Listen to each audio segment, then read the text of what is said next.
Last trip 2020 టైంలో 2019-20లో ట్రంప్ని గద్దెదించడంలో కీలక పాత్ర పోషించింది అక్కడ డీప్ స్టేట్. ఆ డీప్ స్టేట్లో సోరోస్ అండ్ గ్యాంగ్, అందులో ఏదైతే FBI, CIA వీళ్ళందరితో పాటుగా media, print media, electronic media, social media, అందుకని ఒకప్పుడు అపారమైన గౌరవం ఇచ్చేటటువంటి ఆయా మీడియా సంస్థల్ని పక్కన పెడతానని ముందే ప్రకటించాడు ట్రంప్. వాళ్ళకిచ్చే ఆర్థికపరమైనటువంటి వెసులుబాట్లు తీసేస్తానని ప్రకటించాడు. దాంతో ఇప్పుడు అతిపెద్ద సమస్య వచ్చింది. CNN అధికారికంగా చెప్తోంది వందలాది మందిని లే ఆఫ్స్ అంటే ఉద్యోగాల్లో నుంచి తొలగించక తప్పని పరిస్థితి తమకుందని చెప్పుకుంటోంది.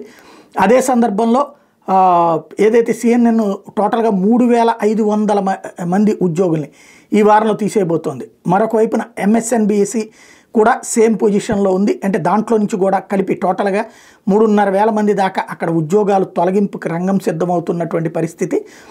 మరి ఇంకా మిగతా ఛానళ్ళకి, మిగతా పత్రికలు ఎలా సర్వైవ్ అవుతాయో చూడాలి.